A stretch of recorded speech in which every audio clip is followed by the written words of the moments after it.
Hello everyone. Today I'm going to discuss about a topic on women, which is seen usually in cases of adult women, and that is the vaginal or uterine prolapse. Now, uterine or vaginal prolapse occurs when the weight-bearing structures that are present around the uterus or the vagina, they get weakened or deteriorate due to any conditions, whether it is medical, physical, or any other psychological problems. So when that occurs and the uterus or the vagina prolapses, that is, it goes down or outside the body, then that is known as uterine prolapse. Now, what are the symptoms of uterine or vaginal prolapse? So the first most important symptom that the patient comes and presents is the sensation as if the tissues and structures are coming out of the place. उनको ऐसा लगता है कि जैसे कोई dragging sensation हो रही है in the lower part of the body, और they may have a heaviness in the lower abdomen around the groin region, और इनको ऐसा फील होता है कि जैसे कि कुछ बाहर आ रहा है। तो ये बेसिकली प्रोट्रूजन हो रहा है उनके वेजाइना या यूट्रस का। This involves pressure in the vagina और द पेल्विक रीजन। अब इसके और सिम्टम्स क्या होते हैं? पेशेंट, क्योंकि उसको ऐसा फील होता है कि कोई मास या लंप है that is present in the vaginal opening, और they may have pain while they are walking और standing for long periods of time. कुछ पेशेंट्स के अंदर when they lie down they have this problem, like when they are lying down they may have better feeling of this pain. Even in cases where there is painful intercourse, that is known as dyspareunia, may occur. Then patient may have recurrent UTI और urinary tract infections हो सकते हैं इन patients के अंदर, जो कि बार बार होते हैं। कुछ पेशेंट्स में डिफ़िकल्टी होती है उनको अपने बोवल्स को एम्प्टी करने के लिए, जैसे कि एंटीरोसील या वेजाइनल प्रोलैप्स में देखा जाता है या रेक्टोसील में। अब कुछ पेशेंट्स में क्योंकि ब्लैडर की जो एम्प्टिंग होती है उसके सेकेंडरी जो प्रॉब्लम आ सकती है वो है रेक्टोसील, एंटीरोसील और यूरिथ्रोसील। इनको हम बाद में लेटर ऑन डिस्कस करेंगे कि इनका क्या मीनिंग है। नेक्स्ट जो कंडीशन देखी जाती है कुछ पेशेंट्स में, अगर रेक्टोसील साथ में है प्रोलैप्स के, तो उसमें पेशेंट्स को यूजुअली रेक्टम से रिलेटेड प्रॉब्लम्स रहती हैं, जैसे कि कॉन्स्टिपेशन हो गया, जीआईटी प्रॉब्लम्स हो गई। अगर यूरिनरी स्ट्रेस इनकॉन्टिनेंस हो गया, यानी कि जब वो खांसते हैं, कोई एक्सरसाइज करते हैं, या पेशेंट किसी तरह की भी स्नीजिंग या ऐसी कोई प्रॉब्लम जिसमें एफर्ट लग रहा है, तो उस टाइम पे उनको यूरिनरी इनकॉन्टिनेंस हो जाएगा, यानी कि यूरिन का प्रेशर बनना लग जाएगा या यूरिन आना कम हो जाएगा। ना इसके अलावा जो पेशेंट्स हैं उनमें पेन इंक्रीज़ हो जाता है when they are standing for long periods of time. Also अगर प्रोट्रूजन ऑफ टिश्यूज़ होती हैं at the back wall of the vagina, ये एक सिम्टम रहता है रेक्टोसील का। कुछ केसेस के अंदर front wall of the vagina का प्रोलैप्स हो जाता है, और इसमें जो कंडीशन डेवलप होती है उसको हम कहते हैं सिस्टोसील और urethrocele. Other symptom that is usually seen is that the vaginal जो ओपनिंग है उसका गैप इंक्रीज़ हो जाता है या बढ़ जाता है, और जो सपोर्ट नेटवर्क प्रेजेंट होता है अराउंड द वेजाइना वो डैमेज हो जाता है, या उसके जो सराउंडिंग टिश्यूज़ होते हैं वो लूसन अप हो जाते हैं। तो जो सपोर्ट उनको, जो स्ट्रक्चर्स को सपोर्ट मिल रही थी, यानी कि जो लिगामेंट्स यूट्रस को सपोर्ट प्रोवाइड कर रहे थे या वेजाइनल स्ट्रक्चर्स को प्रोवाइड कर रहे थे सपोर्ट, वो वीक हो जाते हैं, और उसके कारण जो प्रोलैप्स है वो शुरू हो जाता है। इसको हम इन जनरल टर्म कहते हैं पेल्विक रिलैक्सेशन। Now, क्या फैक्टर्स हैं और what are the factors that causes these vaginal prolapse? The most common symptom or factor that is seen is in patients that have childbirths or frequent childbirths, और जहाँ पर babies जो हैं उनके head काफ़ी enlarged रहते हैं, so when during delivery those children are delivered, due to the enlarged head of the child, the structures of the vaginal opening they have to be enlarged more, and that causes weakening or loosening of the supporting structures. So this can also result in prolapse of the urinary bladder and the vagina, which is also known as urethrocoel. Next जो factor है वो है menopause. इसके अंदर patient को, क्योंकि after menopause that is when the 45-50 years की as females में, उनमें एस्ट्रोजन का जो हार्मोन है उसका लेवल डिक्रीज़ हो जाता है, और this estrogen hormone is important for supporting the ligaments and the tissues and providing support to those structures. So when that hormone gets decreased, these structures get loosened up and they get causes the prolapse. Next जो third symptom है वो है hysterectomy. That means जो uterus है उसको surgically remove कर दिया जाता है, और ये किसी भी कारण से अगर किया जाए, यानी कि कोई पैथोलॉजिकल कंडीशन है यूट्रस की, लाइक फाइब्रॉइड्स, पीसीओएस और एनी अदर कंडीशन, या फिर किसी और कारण से अगर यूट्रस रिमूव करना पड़ जाए पेशेंट में, तो that causes the top of the vagina wall to fall into the opening, and that causes the vaginal wall prolapse. Next to other factors that are usually seen is in advanced age में, अगर patient obese है यानी कि बहुत मोटापा है patient में, dysfunction है उनके किसी नर्व्स एंड टिश्यूज़ जो कि सपोर्ट करते हैं इस रिप्रोडक्टिव ऑर्गन्स को, या किसी में एबनॉर्मेलिटीज़ है कनेक्टिव टिश्यूज़ की, और they are doing strenuous physical exercise like in case of women athletes, या किसी में प्रीवियसली कोई पेल्विक सर्जरी हो रखी है तो उसके कारण जो स्ट्रक्चर्स हैं उसको कट कर दिया जाता है, या एडजॉइनिंग स्ट्रक्चर्स में कोई रिमूव किया गया organ, that also causes weakening of these supporting ligaments and causes prolapse in later age.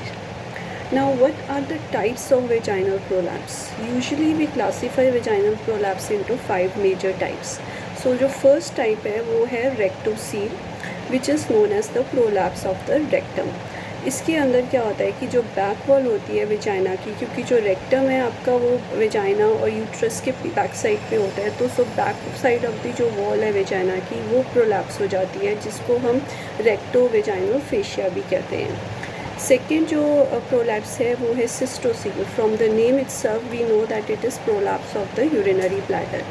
इसके अंदर जो फ्रंट वॉल होती है वेजाइना की, that is the pubocervical fascia, वो प्रोलैप्स हो जाती है, and that causes the urethra to prolapse. So इसको हम सिस्टोसील और फिर फर्दर यूरिथ्रोसील में ये डेवलप हो जाती हैं. इसका जो कॉमन सिम्टम देखने को मिलता है पेशेंट्स में वो होता है कि stress urinary incontinence. That means that during coughing any strenuous exercise or sneezing, the patient may have difficulty in passing the urine.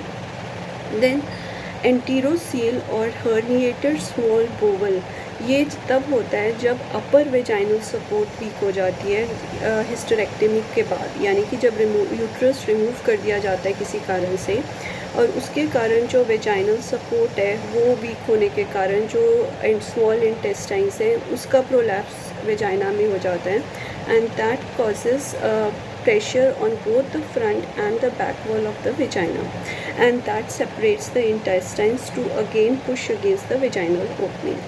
So that causes this enterocele.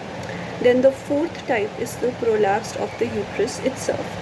ये तब होता है जब ligaments known as the uterosacral ligaments that support the uterus get weakened due to any hysterectomy or any other reasons.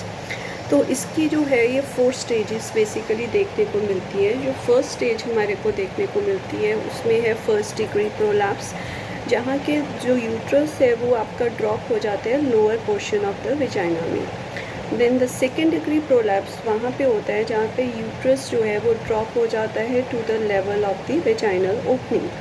Then the third degree prolapse occurs when the cervix is located at the bottom of the uterus and it sags either towards the vaginal opening या वो protrude हो जाता है outside the body. इसको हम complete prolapse भी कहते हैं. And then the fourth degree prolapse होता है जिसके अंदर की पूरा का पूरा uterus along with its structures comes out of the body, and that is the most severe form of prolapse. Now the last and the foremost vaginal prolapse that is differentiated is the vaginal wall prolapse that occurs following hysterectomy. इसके अंदर जो part है वो upper part of the vagina जो है उसमें ligaments week हो जाते हैं, तो जो वॉल्ट होता है वेजाइना का उसकी वीकनेस होने के कारण ये प्रोलैप्स हो जाता है. Now, what is the management that is usually seen or done to prevent this prolapse or to help patients that have this problem? सो सबसे पहला जो प्रॉब्लम है वो है एक्टिविटी मॉडिफिकेशन। दैट मीन्स कि पेशेंट को किसी भी तरह की हैवी लिफ्टिंग या कोई स्ट्रेनिंग जो उसके प्रेशर कॉज करे लोअर एब्डोमेन पे, उसको नहीं करना चाहिए। तो ये उसकी एक्टिविटी मॉडिफिकेशन रहती है, यानी कि हमने उसकी एक्टिविटी को मॉडिफाई कर दिया है, प्रिवेंट कर दिया है ताकि वो कंडीशन वर्स ना हो। नेक्स्ट जो आता है वो है pessary. That is basically a small device that is made of either a soft rubber और plastic and it is placed within the vagina for support. So जिन पेशेंट्स में ऑलरेडी प्रोलैप्स है, like medium और early stages of prolapse है, उन cases में ये जो स्ट्रक्चर है वो वेजाइनल वॉल्स को सपोर्ट करेगा, क्योंकि it is inserted inside the vagina and that helps in providing support to the structures from further collapsing. But इसके कुछ साइड इफ़ेक्ट्स रहते हैं, क्योंकि इसमें इन्फेक्शंस होने के चांसेस ज़्यादा बढ़ जाते हैं। तो पेशेंट को यूजुअली इसके साथ सर्टन जेल्स और क्रीम्स प्रिस्क्राइब की जाती हैं so that the progesterone and estrogen levels of the internal structures are maintained. Then third जो मॉडिफिकेशन और मैनेजमेंट रहता है वो है certain exercises, and the most common in this regard are the Kegel exercises. Kegel exercises are basically वो that are those exercises that helps to tighten the muscles of the pelvic floor. That means जिनको mild से moderate cases of vaginal prolapse हैं, उन cases के अंदर ये treatment रहता है। Now, how or what homeopathy can do in this regard? Now, in homeopathic medicines, we have very good and effective medicines that can be used to treat these prolapse, varying from first degree, second degree to third degree prolapse.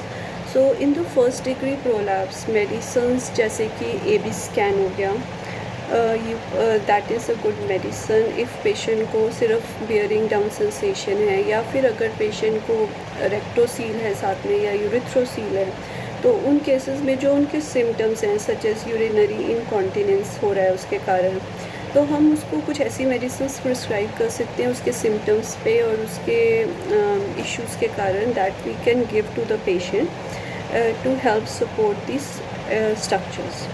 Then the second degree जो prolapse होता है उसके अंदर medicines that are useful are such as the stannum met, जिसमें कि weakness हो, अगर leucorrhoea साथ में पेशेंट को हो रहा हो, कोई बैक एक हो या हैवीनेस हो पेशेंट को लोअर एब्डोमेन में, then that is a good medicine. Then there is some other medicines such as lilium take or Upion which can also be given अगर पेशेंट को बैक एक है साथ में, then Upion is a good medicine that can be prescribed.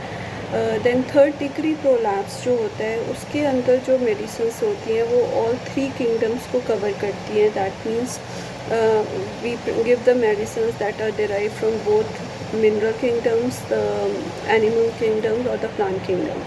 Now ये depend करते हैं how severe the third degree prolapse is. So इसमें जो मोस्ट कॉमनली यूज मेडिसिन्स रहती हैं वो डिपेंड करती है पेशेंट के सिम्टम्स पे। लाइक अगर पेशेंट को हैवीनेस हो रहा है लोअर एब्डोमेन में, उसके साथ पेशेंट को बैक एक हो रहा है, अगर उसका नेचर ऐसा है कि वो हर वक्त बिजी और काम में रहता है, they can't sit idle or they are always working for some other people, like they never tend to take rest.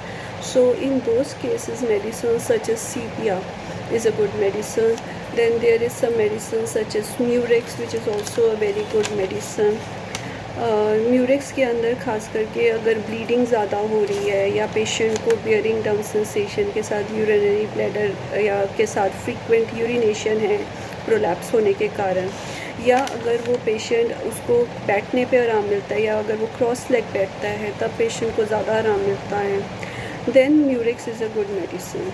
Then last but not the least is like अगर उनको कॉन्स्टिपेशन हो साथ में या रेक्टोसील साथ में डेवलप हो जाए, यानी कि अगर प्रोलैप्स के साथ पेशेंट को रेक्टल प्रॉब्लम्स हैं, तो उन केसेस के अंदर पोडोफाइलम या लीलियम टेक या palladium, Platina and many other medicines can be prescribe depending on what the symptoms the patient is presenting. अगर पेशेंट खास करके इन वीमेन जिनको फ्रीक्वेंट डिलीवरीज होती हैं या दोस्त हु हैव मैनी बेबीज़ और अबॉर्शंस, और उन केसेस में अगर प्रोलैप्स का कंडीशन डेवलप हो जाता है, देन दोज केसेस में medicine such as lilium tig, podophyllum, specially अगर फोर्सेप्स डिलीवरी से पेशेंट को प्रोलैप्स हुआ है, या अगर they are lifting heavy weights during their life time और due to some work that they are doing. And in those cases also, these conditions can be medicines such as podophyllum, arnica, or any other medicines according to the symptomology can be prescribed. So these were some of the short video on vaginal prolapse and the uterine prolapse, and what other symptoms and factors that may result or cause them, what is their management, and how the medicines have to be given according to the symptoms. So I hope you enjoyed watching the video and got some information about this important topic. And in case you like the video, kindly share and spread the word. Thank you and have a great day.